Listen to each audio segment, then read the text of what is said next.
Thanks for watching.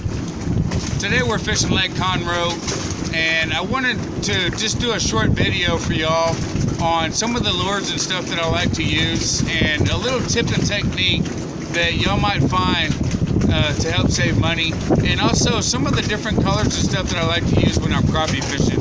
And right here, here's some of the colors here. If you notice here, I like to use a lot of greens, a lot of black and chartreuse right here, a lot of green with a silver type flake right in here. Here's just a silver type flake here. That works really well. And if you notice, it's windy and that tail's kind of wobbling around. Well, it does the same thing in the water as well. And this is another good one here. It just kind of resembles a minnow. But anytime when it's sunny outside, I like to use something with glitter in it. That goes for pretty much anything. Saltwater fishing, freshwater fishing, crappie fishing, bass fishing, trout fishing, red fishing, anything like that. And the way that I like to rig up my crappie jigs right here is I like to get a jig right here, okay?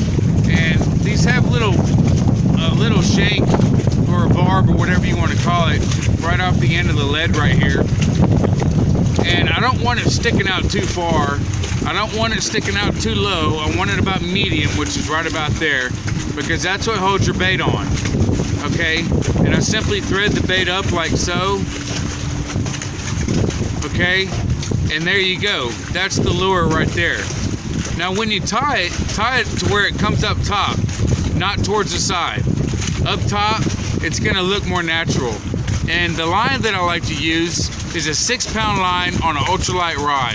That works really well for crappie jigs and when crappie are biting. Here it's late March and we're down here in the south, and a lot of the crappie are really, really big down here. So some people use 4-pound test line up north. I like to use 6-pound test line. The reason why is in case I get a big hybrid or a striper or a big bass, I got a little bit extra pound test line to work that fish. Also, if you noticed that I've got baby powder in here, okay? What the baby powder does is it absorbs the moisture, okay?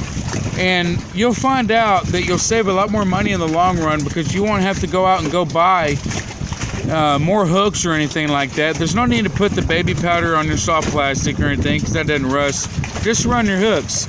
I do the same thing for freshwater and saltwater. Any hooks that I'm using, any jig heads, anything that I'm using, okay, I am definitely going to put baby powder on there. And I cannot tell you how much money that has saved me over the years, okay? Not too many people do that, but it's a little tip that you'll find very helpful for later on in the future. Here's some of the baits that I like to use when I'm bass fishing. Okay, I've got some shallow diving crankbaits right here. Again, you'll notice I've got a lot of chartreuses in here, and you'll notice that I have a lot of blues and whites. And here is red. Red works really good in the springtime. I'm a firm believer in using anything red in the spring. And if you notice, like this rattle trap right here, this is just a cheap Academy brand. It works really well. Okay, it's got a slim profile, it's got a fat belly, and that's just a really good lure. This is what you call a chrome with a blue black, or chrome with the blue back, and it's a 1/2 ounce. And that's a really good rattle trap right there. And I like to rip it through the water using a yo-yo retrieve. And when I rip it through the water, I'll rip it through like that, I reel it up, and that's called the yo-yo retrieve. And I've found out that the rattle trap covers a lot more of the water column, and you might have a better chance of catching a fish whenever you do that. Some people don't like to do it, some people do. And I also like to rip it across brush piles. Rattle traps work really good in flatland reservoirs. Down here in the south, we have a lot of flatland reservoirs. A flatland reservoir is a slowly tapering down drop-off.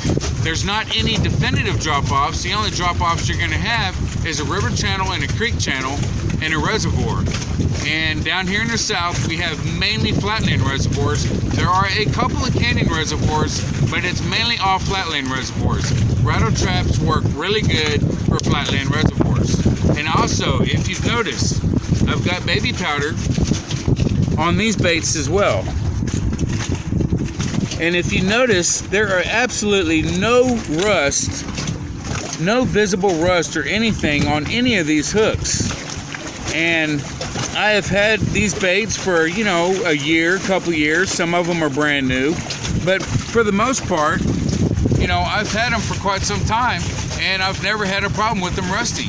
So baby powder and your hard baits, jig heads, whatever, there's no point in putting them on your soft plastics, but just to let you know, it's a little tip that I've used over the years that I wanted to share with y'all. Thank you for watching.